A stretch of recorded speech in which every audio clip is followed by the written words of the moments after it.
Isang hamak na delivery girl lang ako. Ang malamig na sambit ni Enzo habang itinatapon ang aking dignidad sa maruming kalsada ng Maynila. Sa gitna ng bagyo, natuklasan kong ang asawa kong driver ay ang bilyonaryong naglaro sa aking puso. Ngunit hindi ako mananatiling sugatan sa putikan.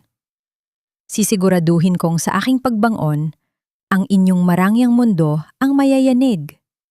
Sino nga ba ang tunay na talunan? Ang dumi-dumi mo at ang baho ng hininga mo sa kahirapan. Huwag mang dungisan ang sapatos ko ng marumi mong luha dahil kahit ibenta mo pa ang buong buhay mo, hindi yan sasapat para pambayad sa abalang ginawa mo sa akin. Ang mga salitang iyon ni Beatrice ay tila isang matalim na latigo na humahagupit sa pandinig ni Lyra. Sa gitna ng bumubuhos na ulan, sa tapat ng isang marangyang subdivision sa Makati, nakaluhod si Lyra sa basang aspalto. Ang kanyang lumang motorsiklo ay nakatumba sa gilid, ang gulong ay umiikot pa ng bahagya, habang ang mga plastik ng pagkain na dapat ay ide-deliver niya ay nakakalat na sa putikan. Basang-basa ang kanyang manipis na jacket at ang bawat patak ng malamig na ulan ay tila karayom na tumutusok sa kanyang naninigas na balat.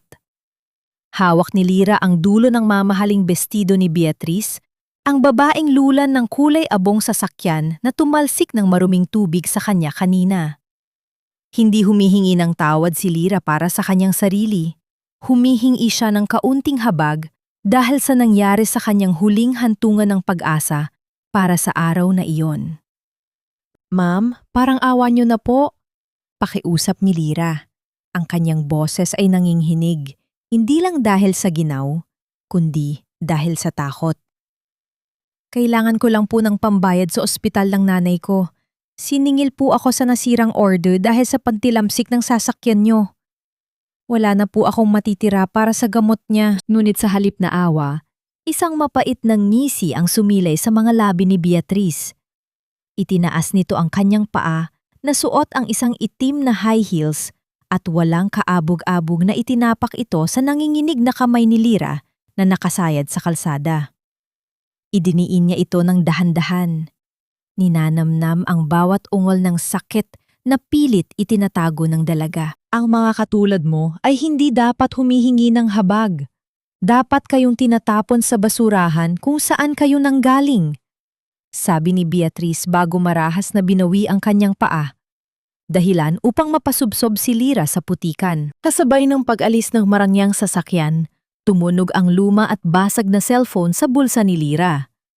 Sa screen na puno ng gasgas, rumehistro ang pangalan ng ospital. Sa bawat pag-vibrate nito, tila unti-unting nadudurog ang puso ni Lyra. Alam niya ang ibig sabihin nito. Alam niya ang laging bungad ng mga nurse. "Kailangan na pong madagdagan ang deposito niyo. Kundi, ititigil na namin ang gamot." Pinilit niyang tumayo, ngunit ang kanyang mga tuhod ay tila gawa sa papel. Ang kanyang paningin ay nanlalabo, hindi dahil sa ulan, kundi dahil sa mga luhang kanina pa niya pinipigilan. Ang bawat hininga niya ay may kasamang hapdi, isang uri ng sakit na hindi kayang gamutin ng anumang tableta. Tumingin siya sa kanyang mga palad na puno ng gasgas at dumi. Ang mga kamay na tanging sandata niya para mabuhay ang ina. Ngunit na yun ay tila wala ng silbi. Mula sa malayo, sa loob ng isang itim na Rolls Royce na nakaparada sa kabilang panig ng kalsada, may isang pares ng matatandang mata ang nakamasid sa bawat detalye ng kanyang paghihirap. Si Don Amando Villafuerte ay tahimik na nakasandal sa malambot na upuan. Ang kanyang mukha ay walang emosyon, ngunit ang kanyang puso ay tila nakakaramdam ng isang pamilyar na kirot. Nakita niya ang lahat, ang pagmamalupit ni Beatrice, ang pagbagsak ng mga pagkain, at ang hindi matatawarang dignidad sa mga mata ng dalaga sa kabila ng putik sa kanyang mukha. Bumukas ang pinto ng sasakyan ni Don Amando. Isang payong ang bumukadkad upang protektahan ang matanda mula sa ulan. Dahan-dahan siyang lumapit sa kinaroroonan ni Lyra. Ang tunog ng kanyang baston sa basang semento ay tila isang hudyat ng pagbabago ng tadhana. Nang maramdaman ni Lyra na tumigil ang ulan sa kanyang ulunan, dahan-dahan niyang iniangat ang kanyang paningin. Nakita niya ang isang matandang lalaki na may maamong mukha, ngunit may awtoridad na hindi matatawaran. Iniabot ni Don Amando ang isang malinis at puting panyo sa dalaga. "Huwag mong hayaang makita nila ang iyong luha, iha." Malumanay na sabi ng matanda. "Ang mga luhang yan ay masyadong mahalaga para lang masayang sa putikang ito." Kinuha ni Lira ang panyo ng may panginginig. "Salamat po, pero hindi ko po kayo mababayaran." Ngumiti si Don Amando. Isang ngiting tila may dalang misteryo at pangako. "Hindi pera ang kailangan ko sa'yo, Lira Manalo. Alam ko ang iyong pangalan at alam ko ang iyong sakripisyo. May isang alok ako na maaaring magsalba sa iyong ina, ngunit kapalit nito ay ang iyong kalayaan." Tumitig si Lira sa matanda. Sa likod ng mga mata ni Don Amando, nakikita niya ang isang pagkakataon. Ngunit kasabay nito ay ang isang malaking katanungan na nagpapabilis sa tibok ng kanyang dibdib. Isang malakas na kulog ang gumulantang sa katahimikan ng paligid. Hanggang kailan kailangang bayaran ng isang mahirap ang kasalanang hindi naman niya ginawa? At sapat ba ang isang pirasong papel na kasunduan para mabura ang lahat ng pait ng kahapon? Ang malamig na hangin mula sa aircon ng sasakyan ay bumalot sa nanginginig na katawan ni Lira. Ngunit hindi ito sapat upang palamigin ang gulong na gaganap sa kanyang isipan. Hawak niya ang isang puting sobre na naglalaman ng tseke, isang halagang sapat upang dugtungan ang hininga ng kanyang ina. Kapalit nito ay isang pirasong papel na magtatali sa kanyang kinabukasan sa isang taong hindi pa niya nakikita. Tila bumalik ang kanyang gunita. Ilang oras lamang ang nakalilipas sa loob ng pribadong tanggapan ni Don Amando. Pinaliwanag ng matanda na ang lalaking kanyang pakakasalan ay hindi isang prinsipeng nakaupo sa trono ng yaman. Isa itong rebeldeng apo, isang lalaking naglayas at piniling mabuhay sa laylayan bilang isang hamak na driver upang takasan ang mga responsibilidad ng kanilang angkan. Kailangan ng matanda ng isang babaeng may malinis na puso na magsisilbing angkla upang unti-unting ibalik ang apo sa tamang landas. Utang na loob ang nagtulak kay Lira upang isantabi ang kanyang sariling pangarap. Para sa buhay ng ina, handa siyang isugal maging ang kanyang puso. Nabalik lamang ang diwa ni Lira nang tumigil ang sasakyan sa tapat ng isang lumang apartment compound sa mismong laylayan ng Maynila. Ito ang tirahan ng lalaking kanyang pakakasalan, isang lugar na malayong-malayo sa inaasahan niya mula sa apelidong Villafuerte. Puno ng kalawang ang mga rehas at ang hangin ay may amoy ng usok at lumang langis ng makina. Pumasok siya sa isang maliit at madilim na kwarto. Bago pa man siya makapag-isip ng maayos, bumukas ang pinto mula sa likuran at nagluwal ito ng isang matangkad na figura. Ang bawat hakbang ng lalaki ay mabigat, lumilika ng alingaw-ngaw sa siwang ng kahoy na sahig na nagpabilis sa pintig ng dibdib ni Lira. Isang lalaking nakasuot ng kupas na maong at puting sando na may mga mansa ng grasa ang tumambad sa kanyang paningin. May manipis na bigote at bigat sa kanyang mga balikat, ngunit ang kanyang mga mata ay matalim, madilim at puno ng mapanuksong paghusga. Walang bahid ng pasasalamat sa kanyang mukha. "So, ikaw ang nabili ni Lolo?" Bungad ng lalaki. Ang boses nito ay buo, ngunit may halong pait at pang-iinsulto. Humalokip-kip ito at pinasadahan ng tingin ang kabuuan ni Lira. Mula sa kanyang basang buhok hanggang sa kanyang sirang sapatos. "Magkano ang binayad sa'yo para magpanggap na asawa ko?" 500,000? 1,000,000? Kinagat ni Lira ang kanyang ibabang labi. Pinipigilan ang luha ng kahihiyan. Hindi niya inaasahan ang ganitong pagsalubong. "Wala akong binentang kaluluwa." Mahinahon, ngunit matatag niyang sagot, habang ang kanyang nanginginig na kamay ay pasimpleng kinakapa ang resibo ng ospital sa loob ng kanyang bulsa, ang kanyang tanging lakas. "Tinulungan ng lolo mo ang nanay ko, at bilang kapalit, pumayag akong samahan ka. Lira Manalo ang pangalan ko." "Enzo!" Maikling tugon ng lalaki, Ang ngisi sa kanyang labi ay walang kahit anong init. Lumapit siya ng ilang hakbang, sapat upang maramdaman ni Lyra ang init ng kanyang hininga at ang amoy ng kape at tabako. Pakinggan mo ng mabuti, Lyra. Maaaring napilit mo si Lolo na paniwala ang isa kang santa na bumaba mula sa langit. Pero hindi ako tanga. Pare-pareho lang kayong mga babae. Pag nakakita ng pagkakataon para makaahon sa hirap, gagawin ang lahat, kahit magbenta pa ng sarili. Bawat salita ni Enzo ay tila kutsilyong humihiwa sa dignidad na pilit pinangangalagaan ni Lyra. Nais niyang sumigaw. Nais niyang sabihin na kani-kanina lang ay tinapakan na ng isang mayamang babae ang kanyang pagkatao. At ngayon ay ginagawa naman ito ng mismong lalaking tutulungan sana niya. Ngunit nanatili siyang tahimik. Ang kanyang mga mata ay naniningil sa kawalan ng hustisya. Sa kabilang banda, sa likod ng magaspang na pananalita ni Enzo ay ang isang sikretong hindi kayang unawain ni Lyra. Ang lalaking kaharap niya ay hindi isang hamak na driver, kundi ang mismong CEO ng Villafuerte Group of Companies.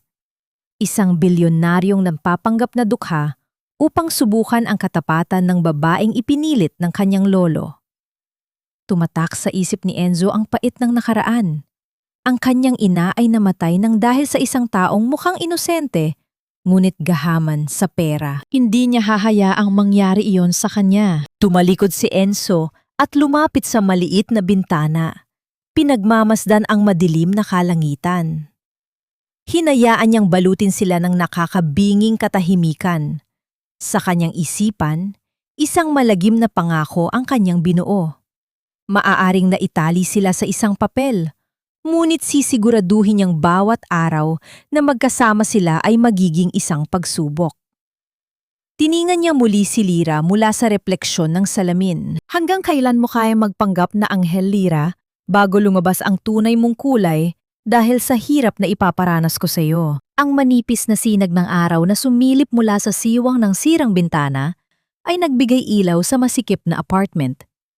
Maagang nagising si Lyra, bit-bit ang bigat ng panibagong araw at ang katotohanang ang buhay niya ngayon ay nakatalina sa isang estranggero. Ang hangin sa loob ng kwarto ay mabigat, amoy, amag at lumang kahoy. Malayo sa malinis na hangin na nakasanayan niya kahit pa sa kanilang simpleng barong-barong noon.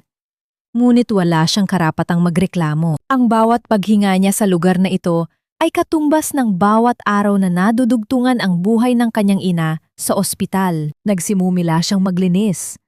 Ang ritual ng pagwawali sa magaspang na sahig ay lumikha ng isang tahimik na himig ng pagsisikap. Ginamit niya ang natitirang barya sa kanyang bulsa upang bumili ng kaunting bigas, tuyo at itlog sa sari-sari store sa ibaba.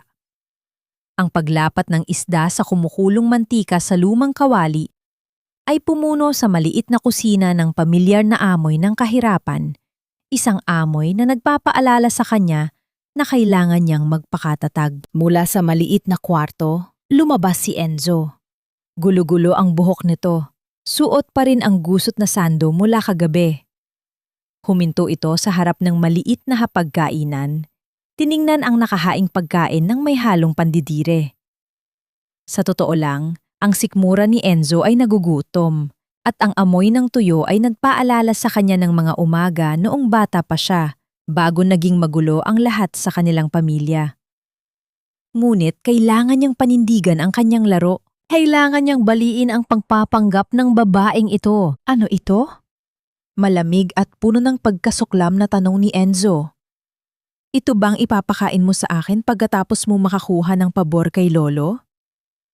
Tuyo at sunog na sinangag? Ang cheap naman! Kung alam ko lang na ganito ang isisilbi mo, sana sa labas na lang ako kumain. Natigilan si Lyra sa pagpupunas ng lababo. Kinagat niya ang kanyang ibabang labi, pinapakalma ang sarili bago humarap. Pasensya na, Enzo. Ito lang ang kinaya ng budget ko ngayon. Susubukan kong uutang sa tindahan mamaya para makapagluto ako ng mas maayos na ulam sa pag-uwi mo. Umirap ang lalaki, pilit tinataboy ang kaunting konsensya na bumubulong sa kanyang isipan nang makita ang mapagkumbabang mga mata ng dalaga. Hinawi niya ang plato, kaya't muntik na itong mahulog mula sa mesa. "Wag na, nawalan na ako ng gana. Aalis na ako, may biyahe pa ako. At wag mong pakialaman ang mga gamit ko dito kung ayaw mong magkaproblema tayo." Walang lingon-likod na lumabas si Enzo. Iniiwan si Lyra sa gitna ng malamig na umaga. Nang maramdaman niyang siya na lamang mag-isa, unti-unting nanghina ang mga tuhod ni Lyra. Umupo siya sa tapat ng hapag. Tahimik na kinain ang malamig na tuyo na iniwan ng lalaki. Hindi pwedeng masayang ang biyaya.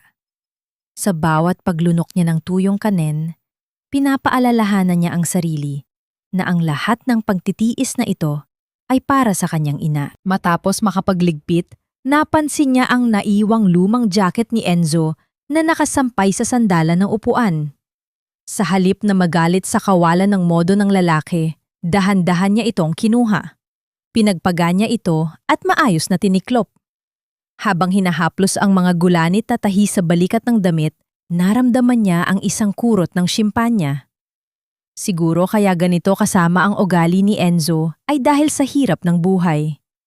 Siguro, tulad niya, pagod na rin ito sa walang katapusang pagkayod sa kalsada. Upang mas maging maaliwalas ang masikip na espasyo, napagpasyahan niyang ayusin ang mga kalat sa paligid ng kama. Sa ilalim ng bintana ay naroon ang isang luma at kupas na duffel bag ni Enzo na naglalaman ng mga damit nito. Nang subukan niya itong buhatin upang ipatong sa ibabaw ng aparador, nabigla siya sa bigat nito dahil sa nipis ng lumang tela at sa bigat ng nilalaman, bumigay ang sirang zipper ng bag. Kusang bumukas ito at naladlag ang ilang tumpok ng damit sa sahig. Dali-daling lumuhod si Lyra upang pulutin ang mga ito. Ngunit sa pag-angat niya ng isang itim na kamiseta, may isang bagay na gumulong mula sa loob ng bag na nakapukaw ng kanyang pansin. Isang makapal na kahon na gawa sa makinis na pelus. Kusang bumukas ang takip nito nang bumagsak sa kahoy na sahig. Natigilan si Lyra. Hindi siya makahinga sa kanyang nakita. Sa gitna ng dumi, alikabok at amag ng abang apartment na iyon, nakapatong sa malambot na una ng kahon ang isang kumikinang na relo. Wala siyang alam sa mga mamahaling tatak, ngunit ang bigat ng pilak, ang kinang ng mga diamante sa paligid ng orasan, at ang perpektong pagkakagawa nito ay sumisigaw ng isang halagang hindi kikitain ng isang driver kahit ilang buhay pa ang kanyang ilaan. Nanlaki ang mga mata ni Lyra. Nanginginig ang kanyang kamay ng dahan-dahan niyang ilapit ang kanyang mga daliri sa malamig na salamin ng relo. Ang lalaking nagrereklamo sa tuyo at walang pambili ng maayos na damit ay may itinatagong bagay na nagkakahalaga ng milyon-milyon. Bakit may ganitong kayamanan ang isang taong nakatira sa laylayan? At higit sa lahat, sino nga ba talaga ang lalaking pinakasalan niya? Isang matinding katahimikan ang bumalot sa silid. Tanging ang mabilis na tibok ng puso ni Lyra ang tila nagpapaalala sa kanya na gising siya. Hawak pa rin niya ang kumikinang na relo. Ang lamig ng metal nito ay tila gumuguhit sa kanyang balat. Sa isang iglap, libu-libong katanungan ang sumakop sa kanyang isipan. Magnanakaw ba ang kanyang asawa? O baka naman ang kahirapang ipinapakita nito ay isa lamang malaking kasinungalingan? Dali-dali niyang ibinalik ang relo sa kahon at isinilid ito sa ilalim ng mga damit ni Enzo sa loob ng bag. Nanginginig ang kanyang mga kamay habang pilit niyang isinasara ang sirang zipper. Hindi niya alam kung dapat ba siyang matakot o umasa. Pinili niyang manahimik. Sa mundong kinalakihan niya, ang pagtatanong ng higit sa nararapat ay madalas nagdadala ng kapahamakan. Lumipas ang hapon na tila isang mabagal na pagdurusa. Upang maibsan ang kaba, lumabas si Lyra at naglakad patungo sa kanto. Gamit ang huling bariya sa kanyang bulsa na dapat ay para sa kanyang pamasahe bukas, bumili siya ng isang balot ng mainit na pandesal. Ang bango ng tinapay na bagong hango sa pugon ay humahalo sa amoy ng ulan sa kalsada, isang amoy na nagbibigay sa kanya ng kaunting kapanatagan. Gusto niyang ipakita kay Enzo na kahit gaano sila kahirap, may puwang pa rin para sa kabutihan. Pagdating ng gabi, Bumukas ang pinto at pumasok si Enzo. Mukha itong pagod. May mga bakas ng uling sa kanyang braso at ang kanyang balikat ay tila pasan ang buong daigdig. Ngunit sa likod ng pagod na yon, ang kanyang mga mata ay nananatiling mapanuri. Bakit ganyan ka makatingin? Bungad ni Enzo, napansin ang kakaibang kislap sa mga mata ni Lyra. May ginawa ka ba sa mga gamit ko? Napaatras ng bahagya si Lyra. Pinipilit na huwag ipakita ang kaba. Wala. Ang sabi ko lang, nag-ayos ako ng konti. Heto, bumili ako ng pandesal. Mainit pa ito, masarap isawsaw sa kape. Inilapag ni Lyra ang supot sa mesa. Tiningnan ito ni Enzo at sa loob ng ilang sandali, nakita ni Lyra ang paglambot ng kanyang ekspresyon. Umupo ang lalaki at kumuha ng isang pirasong tinapay. Ang bawat kagat ni Enzo sa simpleng pandesal ay tila may kasamang malalim na pag-iisip. Hindi niya maipaliwanag, pero ang tamis ng tinapay na binili ni Lyra mula sa sarili nitong hirap ay mas masarap pa sa pinakamamahaling steak na nakain niya sa mga 5-star hotel. Salamat! Mahinang sabi ni Enzo. Ito ang unang pagkakataon na narinig ni Lyra ang tinig nito na walang halong pait. Nagkatinginan sila sa ilalim ng malamig na liwanag ng bumbilya. Doon, sa gitna ng usok ng kape at init ng tinapay, tila may nabuong isang tulay na gawa sa hindi masabing damdamin. Hinawakan ni Lyra ang gilid ng tasa, nararamdaman ang kaunting pag-asa. Siguro, may kabutihan din sa likod ng matitigas na salita ni Enzo. Ngunit ang katahimikang iyon ay biglang winasak ng isang ingay mula sa labas. Isang marangyang sasakyan ang huminto sa tapat ng kanilang apartment. Ang tunog ng makina nito ay sumisigaw ng kapangyarihan at yaman na hindi nababagay sa madilim na eskinita. Bumukas ang pinto ng sasakyan. Ang tunog ng mga tao na humahampas sa semento ay tila isang babala. Isang pamilyar na boses ang narinig, matining at puno ng pagmamataas, na nagpapatayo sa balahibo ni Lyra. Diyos ko, dito ba talaga nakatira ang basurang iyon? Amoy imburnal ang buong paligid. Namilog ang mga mata ni Lyra. Kilala niya ang boses na iyon. Iyon ang boses ni Beatrice, ang babaeng tumapak sa kanyang mga kamay sa gitna ng ulan. Nanigas si Enzo sa kanyang kinauupuan. Ang kanyang mga kamay ay unti-unting naging kamaw sa ibabaw ng mesa. Ang takot na nararamdaman ni Lyra ay nahaluan ng pagkalito nang makita ang galit sa muka ng kanyang asawa. Anong ginagawa ng babaeng yan dito? Bulong ni Lyra. Ang kanyang boses ay halos hindi marinig sa tindi ng kaba. Hindi nakasagot si Enzo. Ang bawat hakbang ni Beatrice paakyat sa hagdan ng apartment ay tila isang hatol ng kamatayan sa katahimikang kapansin-pansin nilang binuo. Nang bumukas ang pinto, pumasok si Beatrice na tila isang reyna sa gitna ng isang kulungan, dala ang isang balitang dudurog sa anumang natitirang kapayapaan sa loob ng silid na iyon. Suwerte mo at nahanap kita, Lyra, sabi ni Beatrice habang naglalakad ng paikot. Ang kanyang ilong ay nakataas sa pandidiri. Akala mo ba matatakasan mo ang atraso mo sa akin dahil lang nagtago ka sa butas na ito? Tumingin si Beatrice kay Enzo at sa loob ng isang saglit, isang kakaibang ngiti ang sumilay sa kanyang mga labi. Isang ngiting nagsasabing may alam siyang lihim na wawasak sa lahat. Ang malakas na amoy ng mamahaling pabango ni Beatrice ay mabilis na nilamon ang payapang halimuyak ng kape at pandesal.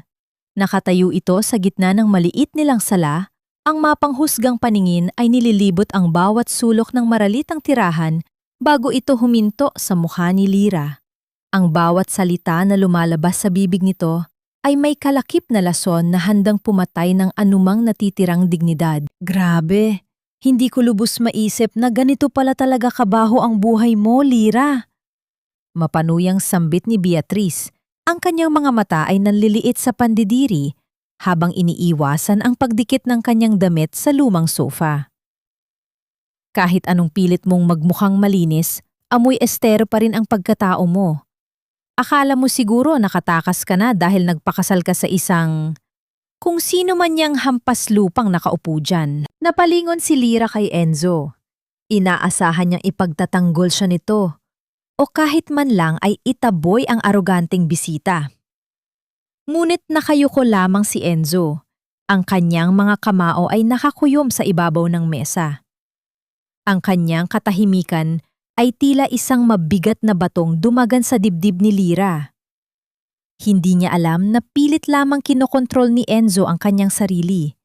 Isang maling salita mula sa kanya at mabubunyag ang lahat ng kanyang kasinungalingan, pati na ang tunay na koneksyon niya kay Beatrice. Ano po bang kailangan niyo sa akin, ma'am?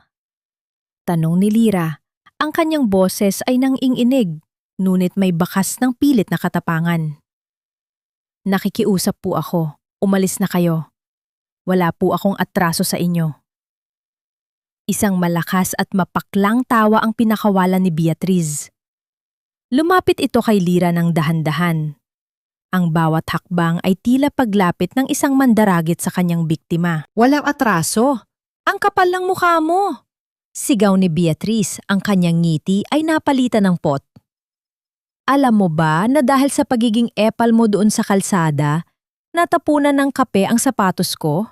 At dahil nakita ka ng matandang Don Amando, napilitan pa akong magpaliwanag sa pamilya niya kung bakit nandoon ako. Ginawa mo akong kontrabida sa kwento mo. Ikaw na basura ka. Hindi pa nakakabawi si Lyra nang maglabas si Beatrice ng isang dokumento mula sa kanyang mamahaling bag at ibinagsak ito sa mesa, saktong tumama sa natitirang pandesal. Yan ang bill ng ospital ng nanay mo. Malamig na anunsyo ni Beatrice. Nabili ko ang utang nyo. Ngayon, ako na ang may hawak ng buhay niya. Kung hindi mo babayaran ang kalahating milyon na ibinayad ko, na yun din ipapatanggal ko ang nanay mo sa makina niya. Nanlaki ang mga mata ni Lyra. Tila gumuho ang buong mundo niya. Ang pag-asang binigay ni Don Amando ay biglang naging isang bangungot na hawak ng demonyo kaharap niya ngayon. Paano? Paano nangyari ito?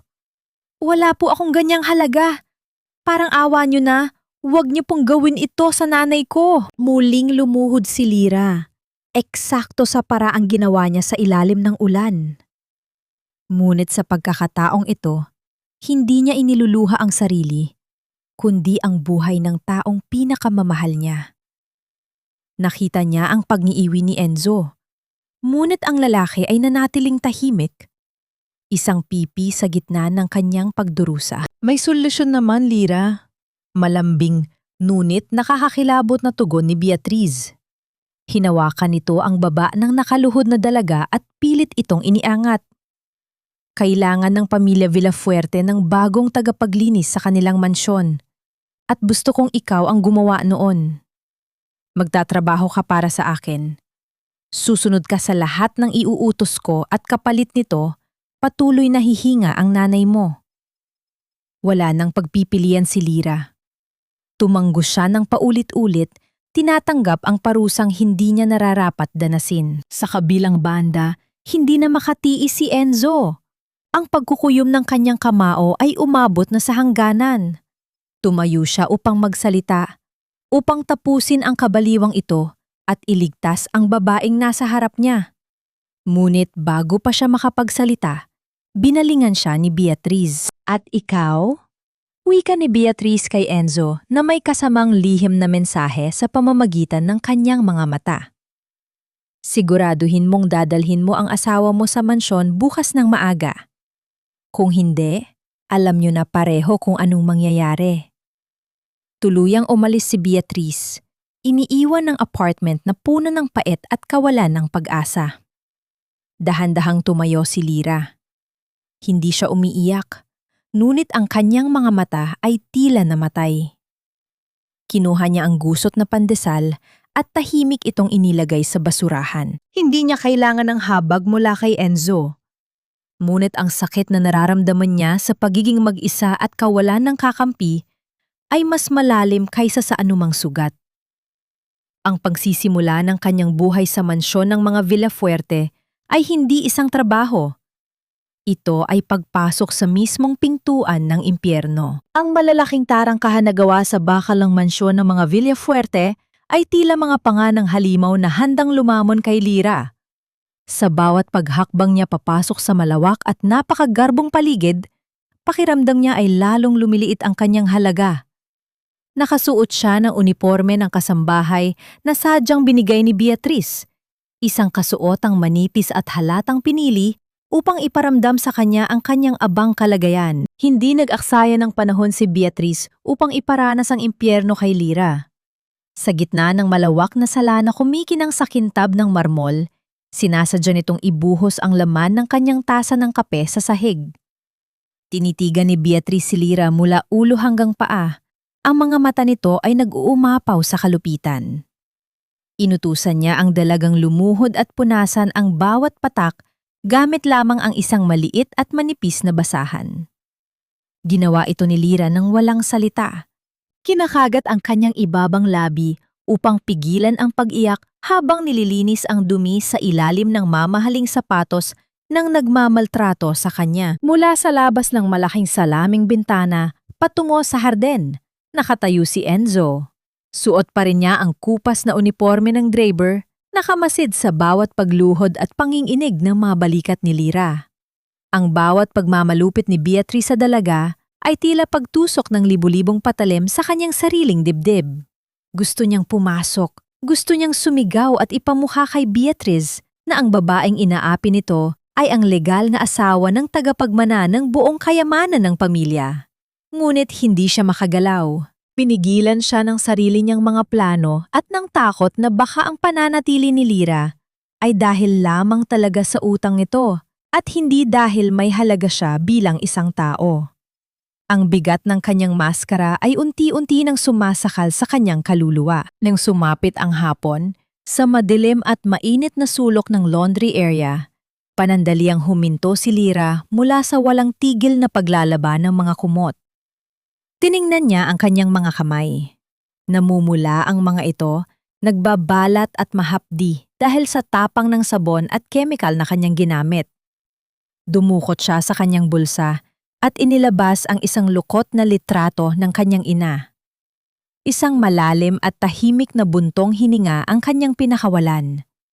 Idinikit niya ang larawan sa kanyang dibdib, isinasandal ang kanyang pagod na ulo sa malamig na pader at pumikit.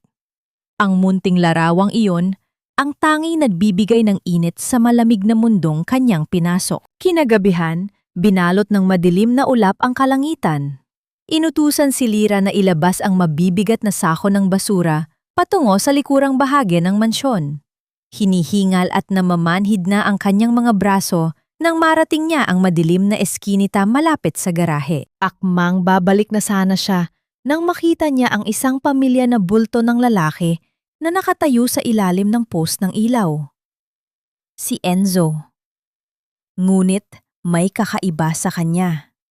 Nakatayo ito ng tuwid, naglalabas ng otoridad na hindi niya nakita sa loob ng kanilang masikip na apartment. At ang mas nakakapagtaka, may hawak itong isang napakamamahaling makabagong cellphone na pilit nitong itinatago tuwing nasa bahay sila. Dahan-dahang humakbang si Lira palapit, nagtatago sa likod ng isang malaking haligi, pinipigilan ang kanyang paghinga. Rinig na rinig niya ang malamig at matigas na boses ng kanyang asawa sa kabilang linya. Walang alam si Lira na ang kausap ni Enzo ay ang abogado ng kumpanya upang ayusin ang paglilipat ng pondo para sa ina ng dalaga upang matapos na ang pang-iipit ni Beatrice. Ngunit ang mga salitang namutawi sa bibig ni Enzo ay walang ibang ibig sabihin para kay Lira, kundi isang matinding pagtataboy. Gawin mo na ang lahat ng kailangan para matapos na ito. Malamig na utos ni Enzo. Ang boses ay puno ng pagod at pagkabagot. Tapusin na natin ang laro. Pagod na ako sa babaeng ito. Wala na siyang silbi sa mga plano ko. Pakiramdam ni Lira ay binuhusan siya ng kumukulong tubig. Unti-unting nadurog ang natitirang piraso ng kanyang pag-asa. Sa isip niya, ang laro na tinutukoy ni Enzo ay ang kanilang kasal. At ang babaeng kinapapagod nito ay walang iba kundi siya. Tila nagibang anyo ang mundo para kay Lira matapos ang malamig na gabi. Ang bawat hakbang niya sa makintab na sahig ng mansyon ay tila paglalakad sa ibabaw ng mga bubog na bumaon ng malalim sa kanyang kaluluwa. Ang mga salitang narinig niya mula sa asawa ay pilit na umuulit sa kanyang isipan. Walang awang nagpapaalala ng kanyang abang kalagayan. Pagod na ako sa babaeng ito. Ngayon, malinaw na sa kanya na walang kakampi, walang magtatanggol sa kanya. Mang-isa niyang susuungin ang una sa loob ng kahariang ito para lamang dugtungan ang buhay ng kanyang ina. Naging abala ang buong mansyon kinabukasan. Nag-organisa si Beatrice ng isang masaganang salusalo para sa kanyang mga kaibigang nagmula pa sa mga kilala at matataas na angkan. Inutusan si Lira na magsilbi sa mga bisita, nakasuot ng pinakalumang uniforme na hindi alintana ang pagkapagod at puyat. Habang nag-aalok ng mga pampagana na nakapatong sa mabigat na tray, hindi nakaligtas ang dalaga sa mga mapanlait na tingin at pasimpleng pang-iinsulto ng mga bisita ni Beatrice. Tinanggap niya ang lahat ng ito nang nakayuko at tahimik. Nang matapos ang hapunan at nagkasiyahan ang lahat sa pormal na sala, biglang nabasag ang kapayapaan. Isang matinis na sigaw mula kay Beatrice ang umagaw sa atensyon ng buong pamilya at mga bisita. Pumasok ito sa bulwagan, namumutla at tila nag-aalburuto sa galit habang hawak ang kanyang walang lamang lalagyan ng alahas. Nawawala ang kwintas ko! Anunsyo ni Beatrice. Ang kanyang mga mata ay nanlilisik habang pinapasadahan ng tingin ang mga nakatayong kasambahay. Ang diamanteng kwintas na milyones ang halaga.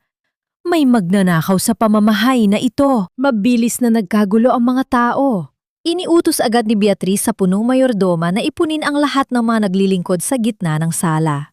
Nakalinya silang lahat ng inghinig sa takot at kahihiyan habang isa-isang pinakakalkal ang kanilang mga bulsa at maliit na apron. Nang turnuhan na ni Lira, mariing ipinasok ng mayordoma ang kamay nito sa malalim na bulsa ng uniforme ng dalaga. Isang kumikinang na bagay ang inilabas mula rito. Ang nawawalang diamanteng kwintas. Nagsinghap ang mga tao sa paligid. Bago pa man makapagsalita si Lira, isang malakas na sampal ang dumapo sa kanyang pisngi, sapat upang magdulot ng pamamanhid at pagtulo ng dugo mula sa kanyang pumutok na labi. Si Beatrice ang sumampal. Ang dibdib nito ay mabilis na umaangat baba sa halatang inobrang galit. Kaya pala ang lakas ng loob mong pumasok dito. Sigaw ni Beatrice. Tinituro ang mukha ni Lira upang lalo itong ipahiya. Isang patay gutom na magnanakaw. Pinakain ka na nga namin, nagawa mo pang mang-umit. Ganyan ba talaga ang turo sa inyo sa mga squatters area? O baka ganyan talaga kayong mag-ina, kaya pinaparusahan siya ng sakit? Hindi po totoo iyan!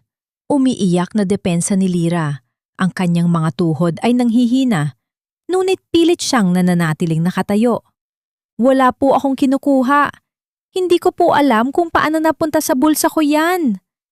Ma'am, parang awa niyo na. Maniwala po kayo sa akin. Hindi ako magnanakaw. Sinungaling! Wika ng isa sa mga bisita na may halong pandidire. Tila nadidikit sa isang nakakahawang sakit.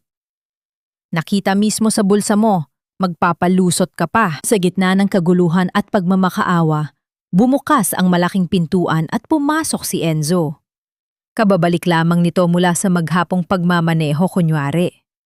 Natigilan ito nang makita ang asawa na nakaluhod na ngayon sa sahig, umiiyak at pinalilibutan ng mapanghusgang mga mata ng mataas na lipunan. Bumilis ang tibok ng puso ni Lira nang makita si Enzo. Siya ang kanyang asawa. Kahit gaano pa kagalit ito sa kanya sa araw-araw nilang pagsasama, umaasa si Lira na kahit papano ay may natitira itong konsensya at awa upang ipagtanggol siya mula sa maling paratang. Tumingala si Lira, pinuno ng pag-asa ang kanyang mga luhaan at namumugtong mga mata, nagmamakaawa sa pamamagitan ng titig na sana ay magsalita ang lalaki para sa kanya. Enzo? Bulong ni Lira. Ang boses ay basag, paos at puno ng matinding sakit. Tulungan mo ako. Sabihin mo sa kanilang, hindi ako ganyang klase ng tao. Tumingin si Enzo kay Lyra, bumaling sa kwintas na hawak ni Beatrice at tinitigan ang mga taong naghihintay sa kanyang reaksyon. Alam ni Enzo sa sarili niya, sa kaibuturan ng kanyang puso, na hindi magagawa ni Lyra ang magnanakaw. Kilala niya ang dalaga. Mas pipiliin itong mamatay sa gutom kaysa kumuha ng hindi sa kanya. Nakita niya iyon sa bawat sakripisyo nito. Ngunit kung magsasalita siya, kung gagamitin niya ang autoridad niya ngayon upang ipagtanggol si Lyra, mabubunyag ang kanyang tunay na pagkatao bilang tagapagmana at CEO. Masisira ang taon niyang plano na idawit si Beatrice sa pagnanakaw ng pondo ng kumpanya. Sa isang sandali na tila, huminto ang pag-ikot ng mundo para kay Lyra. Nag-iwas ng tingin si Enzo. Walang kahit isang salitang lumabas sa kanyang bibig. Nanatili siyang nakatayo doon. Malamig na parang isang yelong estatwa, habang dahan-dahang tumatalikod upang lisanin ang sala. Ang pagtalikod ni Enzo ay mas masakit pa sa sampal ni Beatrice. Para kay Lyra, yun na ang huling patak ng kanyang dignidad na naubos. Unti-unting nawala ang kislap ng pagmamakaawa sa kanyang mga mata, napalitan ng isang malalim at madilim na kawalan ng pakiramdam. Habang patuloy siyang inaalipusta ng lahat, naiwan si Lyra na nakatingin sa kawalan. Tinatanong ang sarili kung bakit hinahayaan ng tadhana na tapakan siya ng ganito at paano siya makakatakas mula sa impyernong ito ng buhay. Sa loob ng isang madilim na silid sa likurang bahagi ng mansyon, nakakulong si Lyra. Pagkatapos ng eskandalo sa sala, inutos ni Beatrice na huwag siyang palabasin hanggat hindi pa nagdedesisyon kung ipapapulis siya. Tanging isang maliit na bintana malapit sa kisame ang nagbibigay ng kakaunting liwanag mula sa buwan, sapat lamang upang makita ni Lyra ang sariling refleksyon sa lumang salamin ng aparador. Ang mukha niya ay namumutla. May pasa ang pisnii mula sa sampal ni Beatrice at ang mga mata niya ay nag-uumapaw sa kalungkutan at galit na hindi mailabas. Walang pagtulog na dumaan ang gabi. Ang malamig na sahig ay tila yumayakap sa kanyang napapagod na katawan. Bawat patak ng luha ay nagtataglay ng libu-libong tanong na walang sagot. Bakit? Bakit hinayaan ni Enzo na yurakan ang kanyang pagkatao? Pinagkatiwalaan niya ang lalaking iyon. Binigyan niya ng puwang sa kanyang puso kahit alam niyang isang kasunduan lang ang lahat. Ngunit ang pagtalikod ni Enzo ay nagpatunay na tama siya mula pa noong umpisa. Siya ay mag-isa lang sa laban na ito. Kinaumagahan, bago pa man magising ang karamihan sa mansyon, napansin ni Lyra na hindi nakakandado ng maayos ang pinto ng kanyang silid. Isang pagkakataon. Kailangan niyang makausap si Don Amando. Siya ang huling pag-asa. Kailangan niyang sabihin na hindi niya ninakaw ang kwintas, na biktima lamang siya ng kasamaan ni Beatrice. Kung hindi man maniwala ang iba, baka ang matandang umalalay sa kanya noon ay mabigyan siya ng pagkakataon na ipaliwanag ang lahat. Dahan-dahan niyang binuksan ang pinto at lumabas. Ang mansyon ay tahimik. Mistulang natutulog na higante. Sa kanyang paghahanap sa kwarto ng Don, napadpad siya sa malawak na pasilyo kung saan matatagpuan ang mga pribadong opisina. Isa sa mga pintuan ay bahagyang nakabukas, nag-iiwan ng siwang kung saan nakakapasok ang kaunting liwanag. Nang akmang lalampas na siya, isang pamilyar na boses mula sa loob ang nakapagpatigil sa kanya. Boses ni Enzo. Ngunit hindi ito ang magaspang at naiinis na tono ng asawang driver na nakilala niya. Ito ay ang boses ng isang taong may kapangyarihan at puno ng awtoridad. I-freeze ang lahat ng accounts ni Beatrice.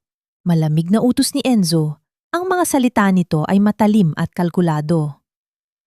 Nahanap ko na ang ebidensya ng paglustay niya ng pondo ng kumpanya. Gusto ko, sa oras na ipatawag natin ang board meeting, wala na siyang magagawa kundi ang sumuko at isuli ang pera. It was a good strategy pretending to be nothing. Nobody suspected me, lalo na si Beatrice. Pinigilan ni Lyra ang paghinga. Anong pondo ng kumpanya? Anong pagpapanggap? Sumilip siya ng kaunti mula sa siwang ng pinto. Nakita niya si Enzo, nakaupo sa isang marangyang silya ng CEO, suot ang isang mamahaling suit na ni sa panaginip ay hindi niya aakalaing maisusuot ng kanyang asawa. Sa harap nito ay may mga papeles na nagpapatunay ng kanyang kontrol sa buong Villafuerte Group. Ang puso ni Lira ay tila huminto sa pagtibok. Unti-unting nagsimulang magtugma ang lahat ng piraso sa kanyang isipan. Ang mamahaling relo sa loob ng abang bag. Ang mga sekretong pag-uusap sa telepono sa kalagitnaan ng gabi. Ang pagkukubli sa tunay niyang pagkatao. At higit sa lahat, ang katahimikan at pagtalikod nito noong siya ay iniinsulto at inaakusahan ng pagnanakaw. Hindi siya isang driver.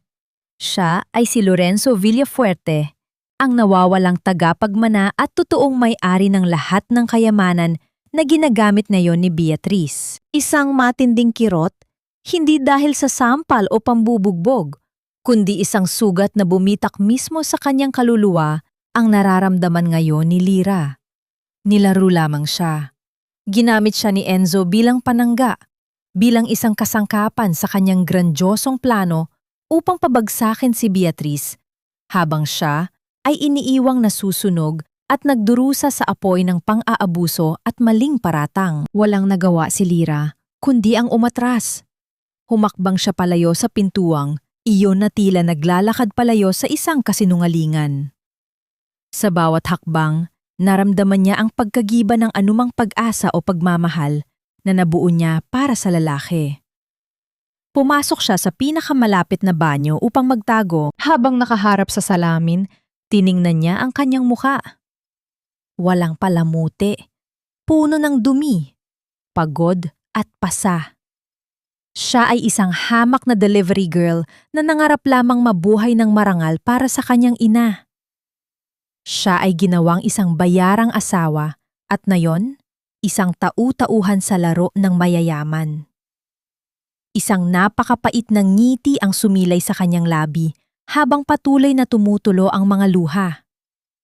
Ang mga Villafuerte ay hindi tao, kundi mga demonyong nagtatago sa likod ng salapi at magagarbong kasuotan. Sino ka, Lira, kundi isang katuwaan para sa kanila? Sa gitna ng kanyang mapait na pagtanggap sa katotohanan, narinig niya ang biglaang pag-alingaw-ngaw ng tunog ng kanyang mumurahing cellphone na nakatago sa bulsa. Tinawag siya muli mula sa ospital. Sa pagdikit niya nito sa kanyang tainga, isang mensaheng tuluyang papatay sa anumang natitirang sigla ng kanyang pagkatao ang bumungad sa kanya. Lira, patawarin mo kami. Hindi na kinaya ng katawan ng nanay mo. Ang mga salitang narinig mula sa telepono ay tila naging isang malakas na hangin na pumawi sa natitirang apoy ng buhay ni Lira. Wala na ang kanyang ina. Wala na ang rason kung bakit niya tiniis ang bawat pang-iinsulto, bawat sampal, bawat pagyurak sa kanyang pagkatao sa loob ng nakakulong na espasyo ng mansyong ito. Nang hina ang kanyang mga tuhod, dahan-dahan siyang nadulas sa malamig na pader ng banyo hanggang sa mapaupo siya sa sahig. Walang luhang pumatak. Walang hagulgol na umalingaw-ngaw.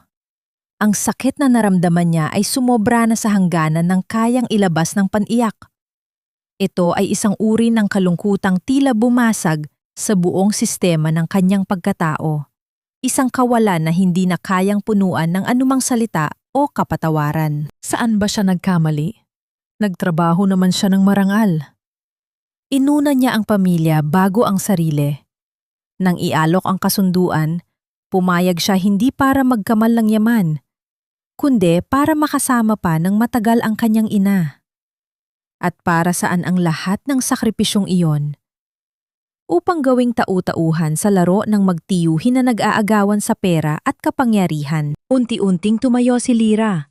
Ang pamumutla sa kanyang mukha ay pinalitan ng isang malamig na determinasyon. Tiningnan niya ang kanyang refleksyon sa salamin. Ang babaeng nakikita niya ngayon ay hindi na ang maamong si Lira na handang magpaalipin.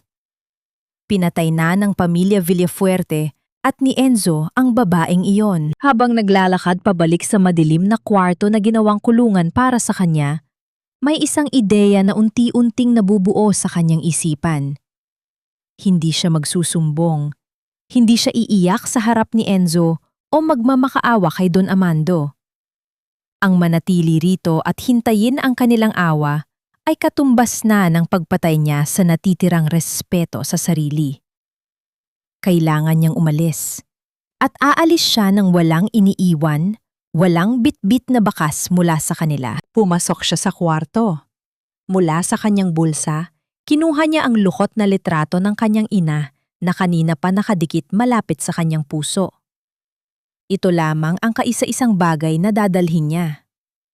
Pagkatapos, hinubad niya ang uniforme ng kasambahay at isinuot ang manipis at kupas na damit na suot niya noong una siyang dumating sa mansyon. Tinanggal niya ang simpleng gintong singsing sa kanyang daliri, ang tanging pruweba ng kanyang kasunduan sa pamilya Villafuerte.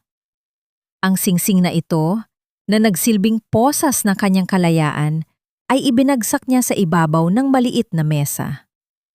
Sa tabi nito, umupo siya at kumuha ng kapirasong papel. Walang pang-inginig ang kanyang kamay habang nagsusulat. Ang mga letrang nagmumula sa bolpen ay punong-puno ng galit, pagkabigo at paglaya. Mabilis niyang nilisan ang silid. Sa pagkakataong ito, hindi siya nagtago sa anino ng pasilyo. Lumakad siya ng diretsyo patungo sa likurang pinto malapit sa harden. Hindi pinapansin ang lamig ng hangin o ang panganib na may makakita sa kanya. Wala na siyang pakialam kung mahuli man siya. Wala na siyang kinakatakutan dahil wala na siyang mawawala. Ngunit tila umayon ang pagkakataon sa kanya. Abala ang lahat sa pag-aasikaso kay Beatrice at sa paghahanda sa pagdating pa ng iba pang mga bisita. Nang marating niya ang malaking baka na tarangkahan sa likuran, napahinto siya saglit. Tumingin siya sa malawak na kabuuan ng mansyon na kumikinang sa ilalim ng buwan. Ang lugar na ito, na pinangarap ng marami na mapasukan, ay naging libingan ng kanyang tiwala. Lumabas siya at ang pagbukas ng tarangkahan ay naging hudyat ng paglaya niya sa kasinungalingang iyon. Walang pambayad sa biyahe, walang pupuntahan. Naglakad si Lira sa malamig na semento ng kalsada. Bawat hakbang palayo sa lugar na iyon ay isang hakbang palapit sa sarili niyang pagkabangon. Kinabukasan, ang katahimikan ng araw ay napunit sa loob ng mansyon. Nalaman ni Beatrice na nakatakas si Lira at galit na ipinag-utos ang paghahanap dito upang panagutin sa nawawalang kwintas. Ngunit bago pa man makapagsimula ang anumang gulo, natagpuan ni Enzo ang kwarto kung saan kinulong si Lira. Pagbukas niya ng pinto, wala ang asawa. Ang tanging nadatnan niya ay ang naiwang uniforme, ang singsing na nakapatong sa ibabaw ng mesa at ang isang maliit na papel. Nang inginig ang mga kamay ni Enzo nang basahin niya ang mensaheng nakasulat. Salamat sa pagpapakita sa akin na ang pag-ibig, pagtitiwala at awa ay isang malaking negosyo lamang para sa inyo. Wala na ang nanay ko. Panalo na kayo at tapos na ang laro nyo. Huwag yun na akong hahanapin pa. Dahil para sa akin, matagal nang namatay ang asawa ko. Gumuho ang mundo ni Enzo. Sa kauna-unahang pagkakataon sa kanyang buhay, naramdaman niya ang tunay na kahulugan ng pagkatalo. Hawak niya ang buong kumpanya, kaanyang wasakin si Beatrice. Ngunit kasabay ng pagkapanalo niya sa laro ng yaman, ay ang pagkawala ng kaisa-isang babaeng minahal niya ng totoo, ngunit hindi niya ipinaglaban. Paano ka humihingi ng tawad sa isang taong hindi ka nakilala? Ang sulat na iniwan ni Lira ay tila isang sumpa na patuloy na sumusunog sa kaluluwa ni Enzo. Hawak-hawak niya ang kapirasong papel, ang bawat letra ay nagbabaon ng patalim sa kanyang dibdib. Sa kalagitnaan ng kanyang pagdurusa, walang awang bumukas ang pinto ng kwarto. Pumasok si Beatrice. Taas at punong-puno ng pagmamalaki, may kasunod na 2 gwardiya. Nasaan ang basurang asawa mo? Mataray na bungad ni Beatrice. Inililibot ang paningin sa walang taong silid. Ipapaaresto ko siya. Hindi siya pwedeng tumakas pagkatapos niyang magnakaw sa pamamahay ko. Dahan-dahang lumingon si Enzo. Nawala ang pagyuko. Nawala ang panghinginig ng mga balikat na kadalasang ginagawa niya upang magmukhang isang hamak na driver. Ang kanyang mga mata ay madilim, malamig, at walang bakas ng kahit anong emosyon, kundi purong put. Tila, nag-iba ang temperatura ng buong silid nang magsalita siya. Wala siyang ninakaw, Beatrice. Mariing sambit ni Enzo. Ang kanyang boses ay hindi na magaspang, kundi pino at puno ng kapangyarihang nagpatahimik sa buong kwarto. Ikaw mismo ang naglagay ng kwintas sa bulsa ng uniforme niya, habang pinagkakaguluhan ninyo siya kagabi. Nakita iyon ng mga security camera na ipinakabit ko sa buong mansyon nang hindi mo alam. Namilog ang mga mata ni Beatrice. Naurong ang kanyang dila. Hindi makapaniwala sa tono at tindig ng lalaking kaharap niya. Anong sinasabi mo? Isa ka lang driver. Wala kang karapatang magsalita ng ganyan sa akin. Isang mapait at nakakatakot na ngisi ang sumilay sa mga labi ni Enzo. Humakbang siya palapit at bawat hakbang ay nagpadama ng matinding banta na nagpaatras kay Beatrice. Tapos na ang pangpapanggap. Ako, si Lorenzo Villafuerte. Ang tunay na CEO ng kumpanyang ninanakawan mo ng pondo nitong mga nakaraang buwan. Ang bahay na ito, ang hanging nilalanghap mo, lahat ng yan ay pag-aari ko. Ang gulat sa mukha ng ginang ay tila isang pinturang binuhusan ng asido. Napasinghap siya, namungutla habang dahan-dahang nauunawaan na ang lalaking inalipusta niya ay ang mismong taong may hawak ng kanyang buhay. Inutusan ni Enzo ang mga gwardiya na palabasin si Beatrice sa kanyang paningin, kasabay ng isang malamig na babala na ang totoong parusa nito ay paparating pa lamang. Ngunit sa likod ng tagumpay na ito, alam ni Enzo na huli na ang lahat. Nabawi niya ang kanyang kaharian, ngunit naiwala niya ang kanyang reyna. Sa kabilang dako ng lungsod, sa isang pampublikong sementeryo na siksikan at amoy kandila, nakatayo si Lyra. Ang libingan ng mga mahihirap ay hindi nakakita ng anumang marangyang bulaklak o malalaking tent. Tanging ang mga ligaw na damo at ang malamig na simoy ng hangin ang nakiramay sa dalaga. Kasama niya ang ilang kapwa delivery riders at si Aling Tasing, ang kapitbahay nilang madaldal, ngunit may mabuting puso na nag-ambagan upang maibili ng murang kabaong ang kanyang ina. Habang ibinababa sa lupa ang kahoy na ataul, walang luhang pumatak sa mga mata ni Lyra. Naubos na ang kanyang mga luha sa loob ng mansyon ng mga Villafuerte. Hawak niya ang lumang rosaryo ng kanyang ina at sa halip na umiyak, isang mapait na ngiti ang namutawi sa kanyang mga labi. Patawad ma kung naging mahina ako. Bulong ni Lyra sa hangin, ang kanyang boses ay matatag at buo. Pero ipinapangako ko sa iyo, sa ibabaw ng lupang ito, na wala ng sinuman ang makakatapak sa akin. Hindi na ako aasa sa awa ng iba. Ako na ang gagawa ng sarili kong tadhana. Ilang oras matapos lisanin ni Lyra ang sementeryo, isang marangyang itim na sasakyan ang pumarada sa makipot at maputik na daanan. Bumaba si Enzo, suot ang kanyang mamahaling itim na suit. Tinakbo niya ang mga nicho, hinahanap ang pangalan ng ina ni Lyra. Nang makita niya ang sariwang hukay na may simpleng krus na gawa sa kahoy, napaluhod ang bilyonaryo sa putikan. Wala siyang pakialam kung marumihan ang kanyang damit na nagkakahalaga ng libu-libong dolyar. Ang kayamanan niya ay walang halaga. Hindi nito nabili ang buhay ng ina ni Lyra at hindi nito maibabalik ang tiwala ng babaeng minahal niya. Ngunit sinaktan niya ng lubos. Siya ang nakakulong ngayon sa sarili niyang impyerno ng pagsisisi. Lumipas ang 6 na buwan. Ang panahon ay mabilis na naghilom sa mga gasgas sa balat ni Lyra at pinatigas nito ang kanyang puso. Sa tulong ng mga kasamahan at ng kanyang walang pagod na dedikasyon, nagtayo siya ng isang maliit na kooperatiba ng mga delivery riders na pinangalanan niyang Tala Padala. Nakatuon ang kanilang serbisyo sa pagtulong sa mga maliliit na negosyante lalo na sa mga solong ina. Si Lira ay hindi na ang nakayukong kasambahay. Siya ay isa ng pinuno, nakasuot ng malinis na asul na uniforme. May liwanag at kumpiyansa sa kanyang mga mata. Isang hapon sa kanilang maliit ngunit maayos na opisina, pumasok ang kanyang kanang kamay na si Aling Tasing, may bitbit na isang makapal na folder. Lira, may malaking balita.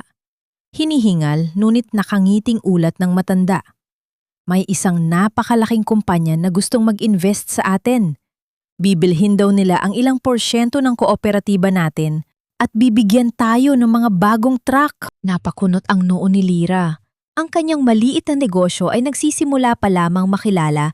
Bakit magkaka-interes ang isang higanteng kumpanya? Kinuha niya ang folder at binuksan ito. Ang formal na papel ay may nakaukit na gintong letra sa itaas. Bumagal ang pag-ikot ng mundo ni Lira nang mabasa niya ang pangalan ng kumpanya at ang pangalan ng CEO na nakapirma sa ibaba. Nagnanais ng isang formal na pagpupulong bukas. Lorenzo Villafuerte. Ang multo ng kanyang nakaraan ay kumatok sa pintuan ng kanyang bagong buhay. Ang malamig na kape sa ibabaw ng mesa ay hindi kasing lamig ng naramdaman ni Lira nang makita niya ang pamilyar na pirma sa ilalim ng pahina. Lorenzo Villafuerte. 6 na buwan na ang nakalipas mula nang lisanin niya ang impyernong iyon. Ngunit heto at sinusubukan muling pumasok ng mga demonyo sa kanyang bagong tayong paraiso. Huminga ng malalim si Lira. Dati, ang pangalang ito ay nagdudulot ng kaba at takot sa kanyang dibdib. Ngayon, wala siyang nararamdaman, kundi isang matibay at di matitinag na pader ng determinasyon. Tumayo siya at humarap sa maliit na salamin sa loob ng kanyang opisina. Inayos niya ang kwelyo ng kanyang simpleng itim na blazer na nabili lamang niya sa isang ukay-ukay. Pinasadahan niya ng tingin ang sarili. Wala itong gintong sinulid o mamahaling tatak. Ngunit para kay Lira, mas nagbibigay ito ng dangal at halaga kaysa sa anumang unipormeng ipinasuot sa kanya sa loob ng marangyang mansyon ng mga Villafuerte.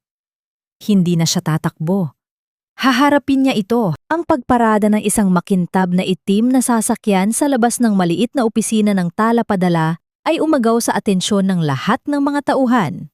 Bumukas ang pinto at iniluwal nito si Enzo. Nakasuot siya ng isang perpektong pinasadya na navy blue suit. Ang buhok ay maayos, tila isang tunay na hari ng negosyo.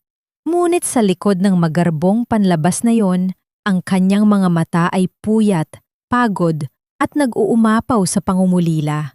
Bawat hakbang niya papasok sa opisina ay may halong kaba. Ila-isang nagkasalang naghihintay ng sentensya. Pagbukas ng pinto ng pribadong silid, nagtama ang kanilang mga paningin. Natigilan si Enzo. Inaasahan niyang makikita ang isang lirang umiiyak, galit o naghihirap. Ngunit ang babaeng nakaupo sa likod ng simpleng mesa ay tila isang estranggero na nagtataglay ng nakakapasong awtoridad. Matuwid ang upo nito. Ang mga mata ay walang kahit anong bakas ng pagmamahal na dating inilaan para sa kanya. "Good morning, Mr. Villafuerte." Bati ni Lira. Ang kanyang boses ay formal, profesional at walang bahid ng anumang emosyon. Itinuro niya ang upuan sa tapat ng kanyang mesa. "Please, take a seat. I assume nandito ka para pag-usapan ng investment proposal ng kumpanya nyo?" Hindi makapagsalita si Enzo agad.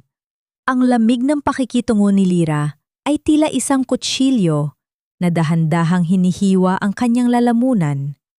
Mas nanaisin pa sana niyang sampalin siya nito o sigawan kaysa tratuhin siyang parang isang hamak na kliyente lamang. Lumapit si Enzo, ngunit hindi siya umupo. Ipinatong niya ang magkabilang kamay sa mesa at tinitigan ang asawa.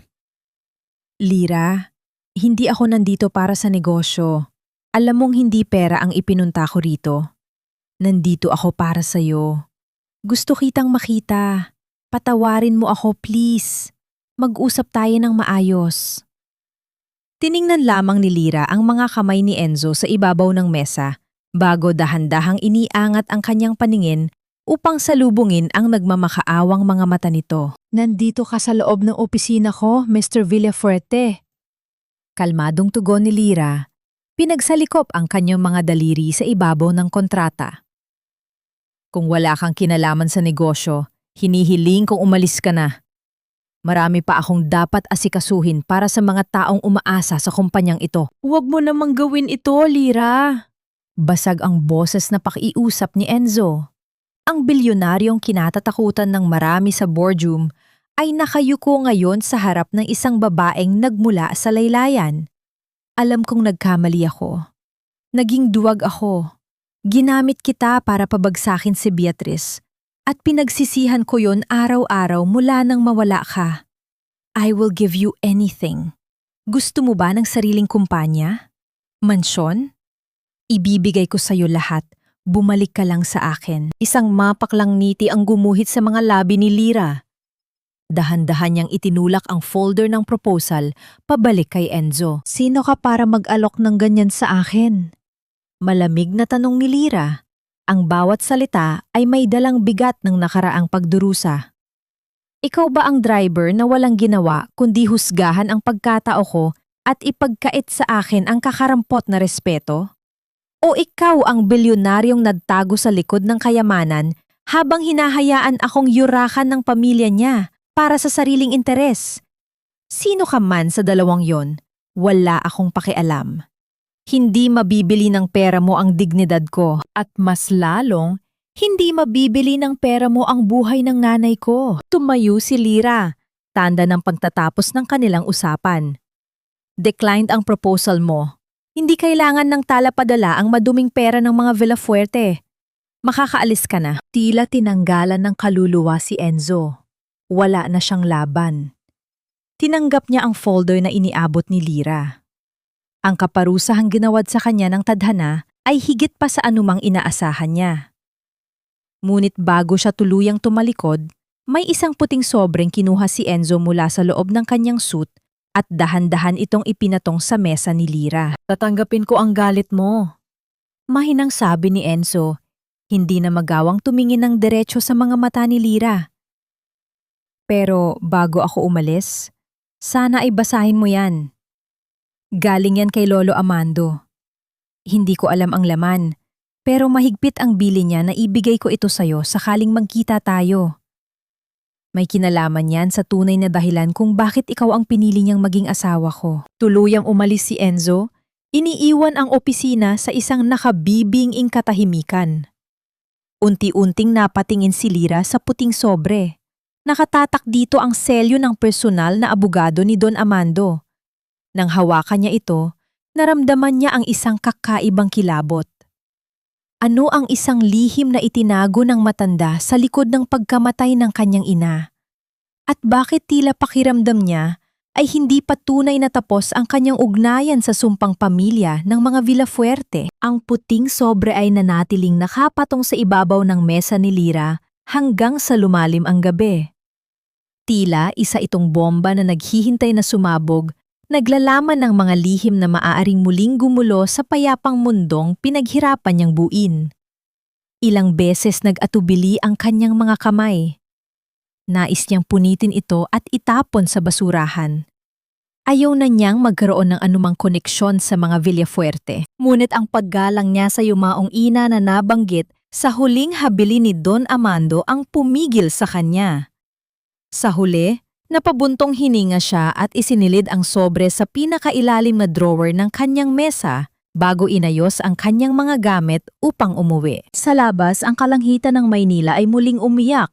Ang malamig na ihip ng hangin at ang walang tigil na pagbagsak ng ulan ay nagpaalala kay Lira sa gabing iyon, ang gabi kung kailan siya lumuhod sa putikan habang tinatapakan ni Beatrice, ang gabi kung kailan nagsimula ang lahat ng kanyang pagdurusa. Binuksan niya ang kanyang payong at humakbang palabas ng opisina. Ngunit paglingon niya sa madilim na pasilyo malapit sa poste ng ilaw, natigilan siya. May isang figura ng lalaki na nakatayo sa gitna ng buhos ng ulan, walang hawak na pananggalang.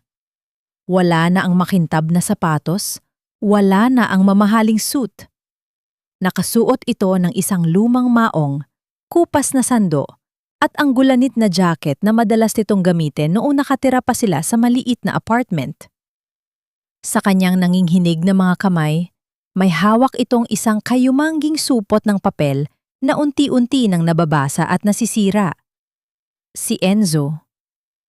Itinapon ng bilyonaryo ang lahat ng kanyang balat-kayo at kapangyarihan upang muling isuot ang maskara ng isang driver. Umaasang sa pamamagitan nito ay makikita muli ni Lira ang lalaking pinagsilbihan nito ng kape at tinapay tuwing umaga. Dahan-dahang lumapit si Enzo, ang kanyang mukha ay basang-basa, hindi malaman kung galing sa ulan o sa kanyang mga luha. Itinaas niya ang basang supot na papel. Lira! Nanginginig ang boses ni Enzo, punong-puno ng desperasyon. Bumili ako ng pandesal. Mainit pa ito nung kinuha ko sa panaderya. Katulad dung dati. Pwede ba tayong umuwi? Gusto ko lang bumalik sa umpisa. Nung tayo lang. Nung wala pang pera, wala pang kasinungalingan. Ako na lang ulit ang driver mo. Tinitigan ni Lira ang supot ng tinapay at pagkatapos ay ang mukha ng lalaking nasa harap niya. Walang kilig o awa na umusbong sa kanyang dibdib. Sa halip, isang malalim na insulto ang naramdaman niya. Akala ba ng lalaking ito ay sapat ang isang balot ng tinapay at lumang damit upang burahin ang mga gabing na mamaluktot siya sa sahig ng mansyon dahil sa gutom at panlalait?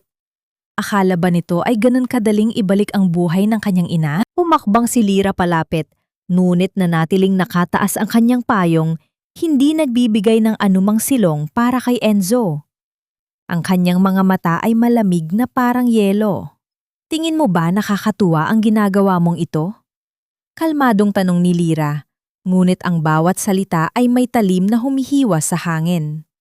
Iniisip mo ba na kapag sinuot mo ulit ang mga basahang yan, makakalimutan ko na pinanood mo akong ipahiya at akusahang magnanakaw sa sarili mong pamamahay? Lira, hindi ko ginusto yon. Nakatali ang mga kamay ko. Hindi nakatali ang mga kamay mo, Enzo. Pinili mong manahimik. Pinili mong isakripisyo ang dignidad ko para sa plano mo. Pagputol ni Lira, ang kanyang tinig ay tumaas ng bahagya. At ngayon, nandito ka. Nagmamakaawa gamit ang mukha ng isang driver na hindi naman totoo. Kaya tatanungin kita ngayon. Lorenzo Villafuerte. Tumingin si Lira ng diretso sa mga mata ni Enzo, tumatagos hanggang sa kaibuturan ng kaluluwa nito. Sino ka ba talaga sa harapan ko ngayon? Ikaw ba ang driver na dapat ay karamay ko sa hirap? O ang bilyonaryong pumatay sa puso ko at naging dahilan ng pagkawala ng nanay ko? Parang pinagsakluban ng langit at lupa si Enzo. Ang supot ng pandesal ay nahulog mula sa kanyang pang-inginig na mga kamay, bumagsak sa putikan at tuluyang nadurog sa ilalim ng ulan. Katulad ng supot na iyon, nadurog din ang huling pag-asa ng lalaki. Napaluhod si Enzo sa malamig na aspalto, umiiyak at sumisigaw ng kapatawaran sa gitna ng ingay ng bagyo. Naroon siya, nakaluhod sa putikan, sa eksaktong posisyon ni Lira noong unang araw silang pinagtagpo ng tadhana. Ang batas ng karma ay naningil ng walang awa. Walang lingon-likod na naglakad si Lira palayo. Hindi na niya kailangang marinig ang anumang sasabihin nito. Nang makarating siya sa kanyang maliit ngunit mainit na apartment, naramdaman niya ang matinding pagod na bumalot sa kanyang buong pagkatao. Nagtimpla siya ng mainit na tsaa upang pakalmahin ang kanyang sarili. Habang nakaupo sa gilid ng kama, naalala niya ang sobre.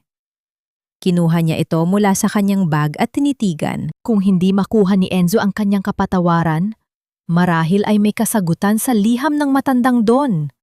Dahan-dahan niyang pinunit ang gilid ng sobre at inilabas ang makapal na papel. Ang sulat kamay ni Don Amando ay maayos at pormal. Huminga ng malalim si Lira at sinimulang basahin ang unang linya. Lira, mahal kong apo. Sa oras na mabasa mo ito, marahil ay lubos na ang galit mo sa aming pamilya dahil sa mga kasalanan ni Enzo at Beatriz. Ngunit kailangan mong malaman ang katotohanan. Ang pagpapakasal ko sa iyo sa aking apo ay hindi lamang upang iligtas siya, kundi upang ibalik sa iyo ang yaman na matagal nang ninakaw ng mga Villafuerte sa iyong tunay na pamilya. Nabitawan ni Lira ang papel. Nanlaki ang kanyang mga mata habang ang kanyang puso ay tila kumakawala sa kanyang dibdib. Ninakaw na yaman? Anong kinalaman ng kanyang inang? Naghihirap sa yaman ng mga bilyonaryong Villafuerte. Tila tumigil ang paghinga ni Lira habang binabasa ang bawat salitang nakasulat sa lumang papel. Ang mga letra ay tila nagiging mga buhay na saksi na sumisigaw ng katotohanang matagal nang ibinaon sa limot. Ayon sa liham ni Don Amando, ang kanyang ama na si Miguel Manalo ay hindi lamang isang simpleng manggagawa.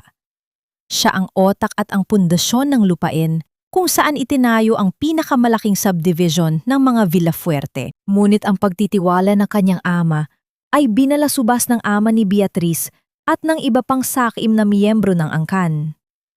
Ninakaw ang kanilang titulo, ginawang utang ang dapat ay tubo, at ang kanyang pamilya ay itinapon sa gilid ng lipunan upang magdusa sa gutom at sakit. Nanginginig ang mga kamay ni Lira nang mapagtanto niya ang lahat.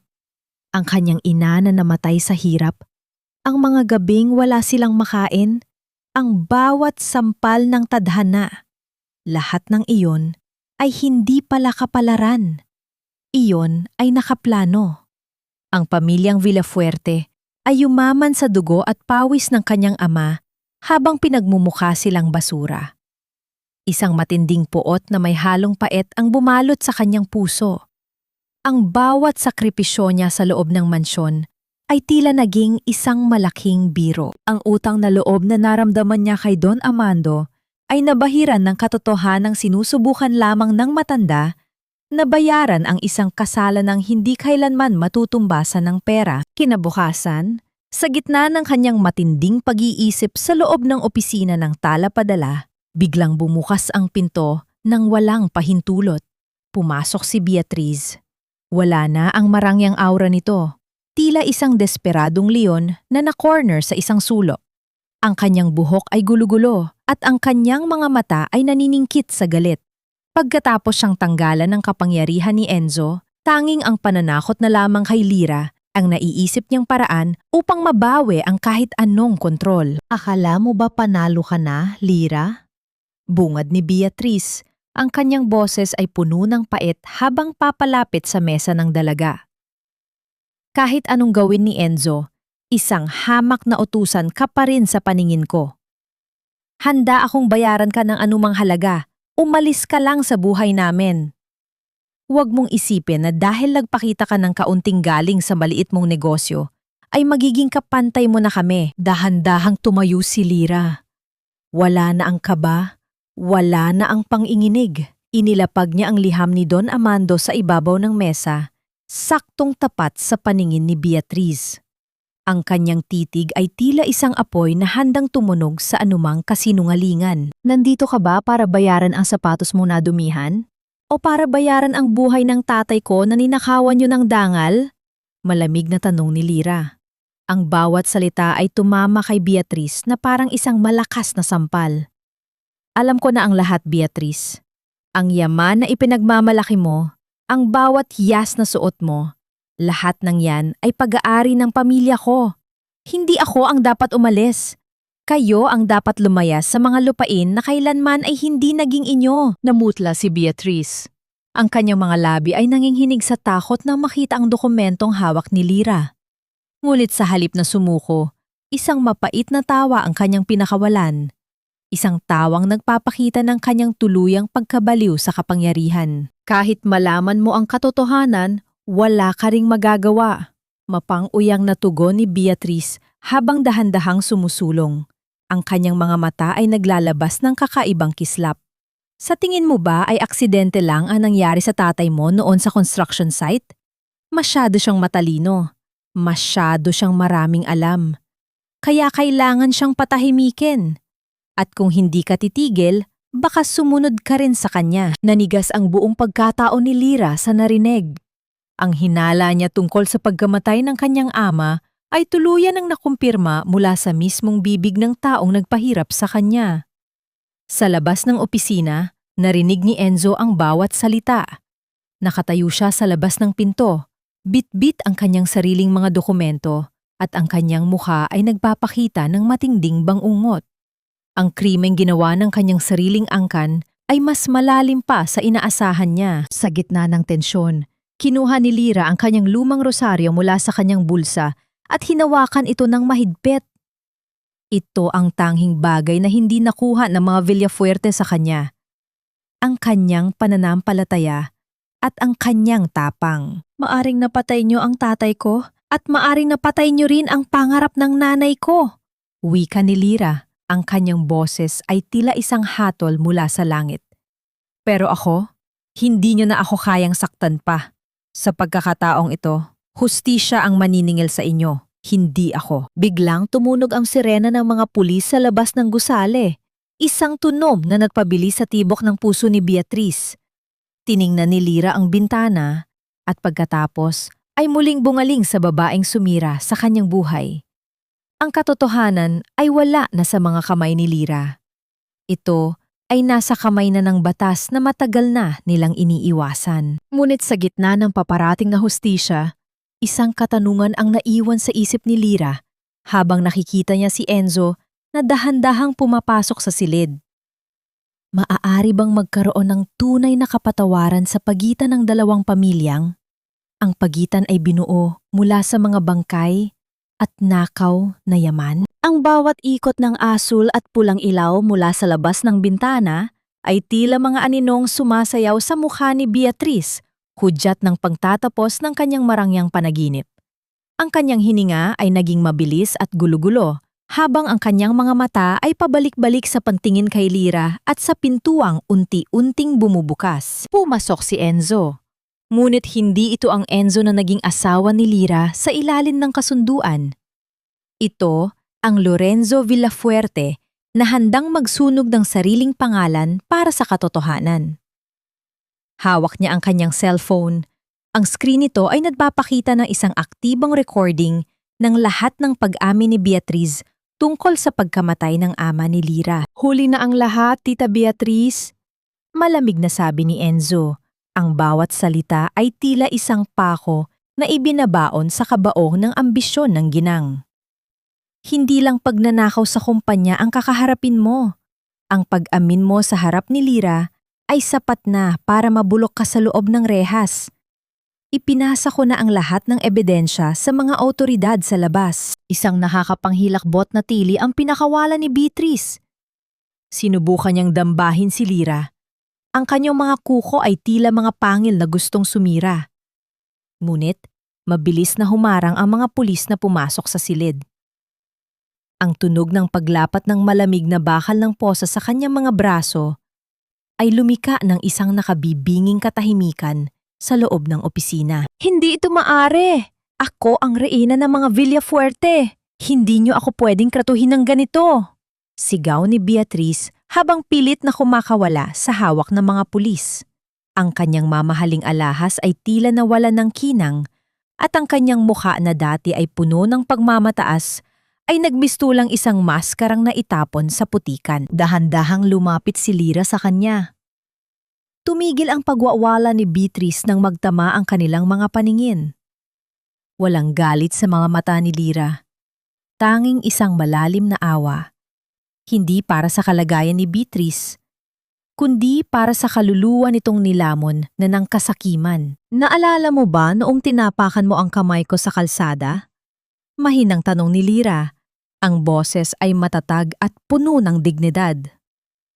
Sinabi mo noon na ang mga katulad ko ay basura. Pero tingnan mo tayo ngayon.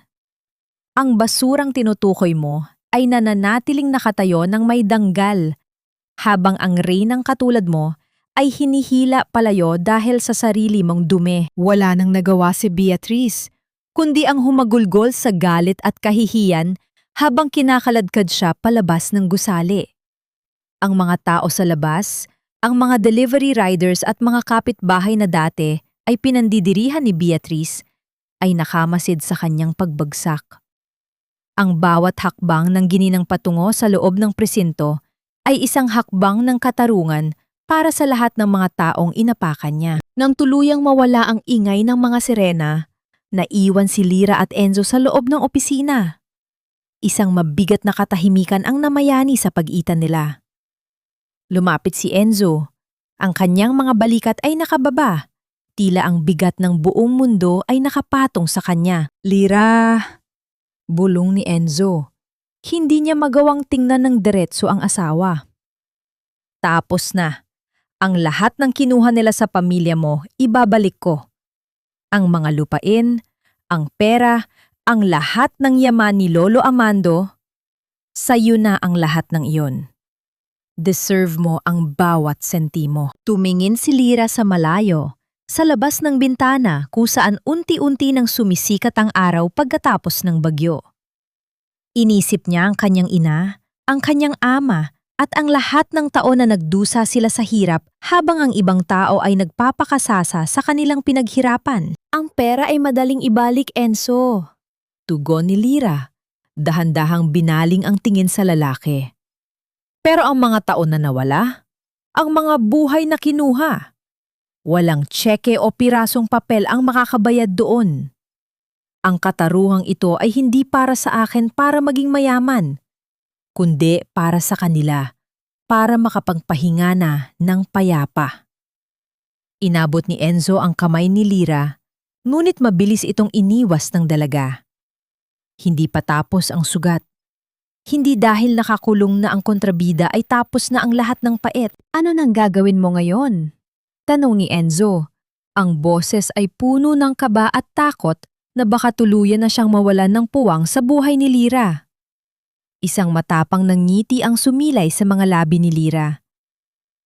Gagawa ako ng bagong landas. Isang landas kung saan ang mga taong katulad ko ay hindi na muling tatapakan. At tungkol sa atin, huminto si Lyra, tila tinitimbang ang bawat tibok ng kanyang puso. Kailangan kong mahanap ang sarili ko, bago ko mahanap ang puwang mo sa buhay ko. Kung mayroon pa nga ba? Naglakad si Lyra patungo sa kanyang mesa at kinuha ang isang dokumentong kanina pa niya inihanda. Hindi ito tungkol sa yaman, kundi tungkol sa paglaya. Inilapag niya ito sa harap ni Enzo. Ang huling cliffhanger ng kanilang relasyon ay nakasalalay sa isang pirasong papel na maaaring maghiwalay o magdugtong sa kanila habang buhay. Ang mga huling sinag ng araw ay dahan-dahang naglalagos sa pagitan ng mga dahon ng malalaking puno sa sementeryo, nagbibigay ng isang ginintuang liwanag sa dalawang magkatabing nicho. Hindi na ito ang maputik at madilim na lugar na dinaluhan ni Lyra noong nakaraang taon. Ngayon, ang mga puntod ng kanyang ama at ina ay nababalot na ng mapuputing marmol na palilibutan ng sariwang bulaklak ng sitsirika at rosal, ang mga paboritong bulaklak ng kanyang ina. Nakatayo si Lyra sa harap ng mga ito. Suot ang isang simpleng puting bestido. Hawak niya ang dokumentong nagpapatunay na ang lahat ng lupain at kayamanang kinuha sa kanyang ama ay pormal na nang nakapangalan sa kanya. Nakamit na niya ang katarungan. Ang bawat pait na nalasap niya sa loob ng mansyon ay tila naging mga pilat na lamang na nagpapaalala sa kanyang katatagan. Ma, pa, tapos na po, bulong ni Lyra. Ang boses ay banayad at may dalang kapayapaan. Nasa erken na ang lahat. Pero mas gusto ko pa rin ang buhay natin noon. Yung sapat lang, basta magkakasama tayo. Dahan-dahang lumapit ang isang pamilyar na anino mula sa kanyang likuran. Alam ni Lyra kung sino ito kahit hindi siya lumingon. Ang bango ng kape at ang pamilyar na aura ng lalaki ay sapat na upang kilala niya si Enzo. Ngunit wala na ang dating yabang sa bawat hakbang nito. Lyra! Mahinang tawag ni Enzo. Nakasuot siya ng simpleng damit, walang bakas ng pagiging bilyonaryo. Nagbitaw na ako bilang CEO. Ibinigay ko na ang pamumuno sa board members na pinagkakatiwalaan ni Lolo. Ang lahat ng personal na yaman ko, inilipat ko na sa foundation na itinayo mo para sa mga biktima ng pang-aabuso. Lumingon si Lyra ng dahan-dahan. Tinitigan niya ang lalaking naging asawa niya sa hirap at laro. Nakita niya ang pagbabago sa mga mata nito. Wala na ang pagkukunyari, wala na ang lihim. Tanging isang lalaking handang hubaran ang sarili ng lahat ng kapangyarihan para lamang sa isang pagkakataon na mapatawad. Bakit mo ginawa yan? Tanong ni Lyra. Ang kanyang puso ay nagsisimulang lumambot, ngunit pilit niyang pinapanatili ang kanyang kuta. Pinaghirapan mong makuha ang kumpanyang yan mula kay Beatrice. Dahil na-realize ko na ang kumpanyang iyon ang dahilan kung bakit kita nasaktan. Tugon ni Enzo. Humahakbang ng mas malapit, ngunit tumitigil sa sapat na distansya bilang tanda ng respeto. Ayoko nang maging Lorenzo Villafuerte sa harap mo. Gusto ko lang maging si Enzo. Yung driver na natutong magmahal sa'yo habang kumakain tayo ng pandesal sa gitna ng ulan. Yun ang pinakamasayang bahagi ng buhay ko, Lyra. Umupo si Lyra sa gilid ng marble na nicho at sumenyas kay Enzo na tumabi sa kanya. Ang katahimikan ng sementeryo ay binalot sila ng isang kakaibang kapanatagan. Ang ingay ng mga kuliglig sa paligid ay tila isang musikang sumasabay sa pintig ng kanilang mga puso. Hindi ko pa kayang sabihing nakalimutan ko na ang lahat, Enzo. Pag-amin ni Lyra habang pinaglalaruan ang kanyang mga daliri. Ang bawat sampal, ang bawat pagtalikod mo, nakaukit pa rin yan dito. Itinuro niya ang kanyang dibdib. Pero ang galit, napapagod na akong dalhin yun araw-araw. Ayoko nang mabuhay sa nakaraan. Huminga ng malalim si Enzo, isang buntong hininga ng relief na tila ngayon lang siya nakahinga ng maluwag pagkalipas ng mahabang panahon. Hindi ako nagmamadali, Lyra. Maghihintay ako. Kahit abutin pa ng habang buhay, handa akong maging driver mo, assistant mo, o kahit taga-deliver mo lang sa tala-padala. Basta hayaan mo lang akong patunayan na sa pagkakataong ito, wala nang maskara, wala nang laro. Tiningnan ni Lyra ang langit na unti-unti nang nagdidilim, ngunit punong-puno ng mga bituin. Ang tala na naging simbolo ng kanyang pag-asa ay tila kumikinang ng mas maliwanag na yung gabi. Kinuha niya ang kamay ni Enzo at dahan-dahan itong pinisil. Hindi ito ang pagtanggap ng isang asawa, kundi ang simula ng isang paghilom. Simulan natin sa pagiging magkaibigan. Wika ni Lyra, isang matamis at tunay na ngiti ang sumilay sa kanyang mga labi. At bukas, kailangan ko ng driver para sa malaking delivery sa probinsya. Handa ka na ba? Nagliwanag ang mukha ni Enzo, isang kislap ng saya na matagal nang nawala ang muling nagbalik. Kahit saan, Lyra. Kahit dulo ng mundo, ihahatid kita. Habang naglalakad sila palayo sa mga puntod, magkahawak kamay sa ilalim ng liwanag ng buwan, alam ni Lyra na ang kwento niya ay hindi nagtapos sa paghihigante. Ito ay nagsimula sa pag-ibig, dumaan sa apoy ng pagdurusa, at ngayon ay nagbubukas ng isang bagong kabanata ng kapatawaran. Ngunit sa kabila ng kanilang paghilom, may isang huling sorpresa pang naghihintay sa kanila sa loob ng sasakyan. Isang bagay na hindi nila inaasahang makikita na magbabago sa kanilang kinabukasan habang buhay. Isang taon ang mabilis na lumipas, tila isang agos ng ilog na dahan-dahang humuhugas sa mga bakas ng pait at dumi ng nakaraan. Ang sikat ng araw sa hapon ay malambot na tumatama sa bagong gusali ng Tala Foundation, isang tahanan at sentro para sa mga kababaihang naging biktima ng pang-aabuso at mga pamilyang nadmula sa hirap. Sa gitna ng malawak na harden, ang amoy ng mga sariwang bulaklak ng rosal at jasmine ay humahalo sa halimuyak ng bagong lutong pandesal, isang amoy na naging simbolo na ng bagong simula para sa lahat ng naroon. Nakatayo si Lyra sa balkonahe, pinagmamasdan ang mga batang nagtatakbuhan sa damuhan. Wala na ang kaba sa kanyang dibdib. Wala na ang bigat na tila sumasakal sa kanya noon. Ang kanyang mukha ay maaliwalas. Ang bawat guhit ng ngiti ay nagpapakita ng isang babaeng nahanap na ang kanyang tunay na halaga. Hindi siya yumaman dahil sa nakaw na yaman ng mga Villafuerte, kundi dahil sa danggal na binuo niya mula sa sarili niyang mga kamay. Naramdaman niya ang isang mainit na presensya sa kanyang likuran. Isang tasa ng mainit na kape ang inilapag sa pasamano sa tabi niya. Lumingon siya at nakita si Enzo, suot ang kanyang paboritong kupas na jacket at maong. Wala na rito ang bakas ng pagiging bilyonaryong Lorenzo. Ang lalaking nasa harap niya ngayon ay ang driver ng kanyang buhay. Ang taong mas piniling maglingkod sa laylayan kaysa mamuno sa isang kahariang gawa sa kasinungalingan. Masyado ka na namang malalim mag-isip, boss. Biro ni Enzo. Ang kanyang mga mata ay puno ng paghanga at pagmamahal. Inabot niya ang kamay ni Lira at dahan-dahang pinisil ito. Ang sabi ng mga bata, handa na raw ang merienda. Hinihintay ka na nila. Mumiti si Lira at sumandal sa balikat ng lalaki. Iniisip ko lang kung gaano kalayo na ang ngarating natin, Enzo. Sino bang mag-aakala na sa gitna ng ulan at putik noon, dito tayo hahantong? Dahil matatag ka, Lira. Tugon ni Enzo, habang ang kanyang tingin ay nakatuon din sa abot tanaw. Tinuruan mo akong makakita ng lampas sa kinang ng pera.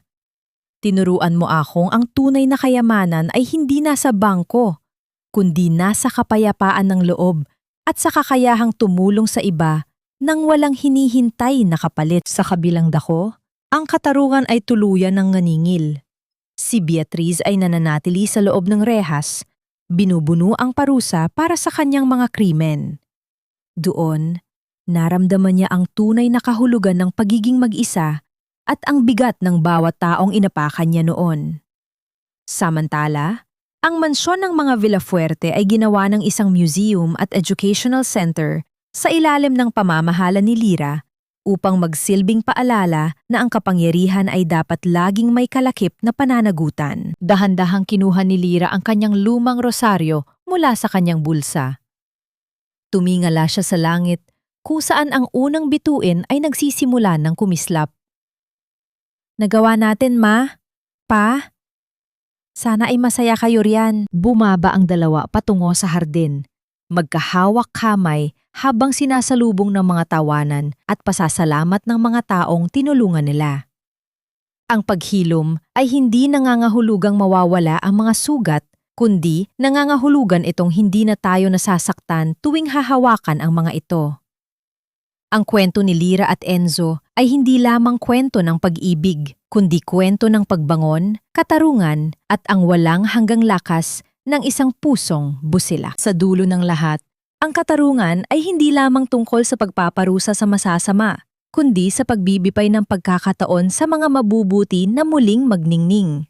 Ang tala na dating gabay ni Lira sa madidilim na eskinita ng Maynila ay naging isang malaking liwanag na ngayon ay nagbibigay ng pag-asa sa libu-libong tao.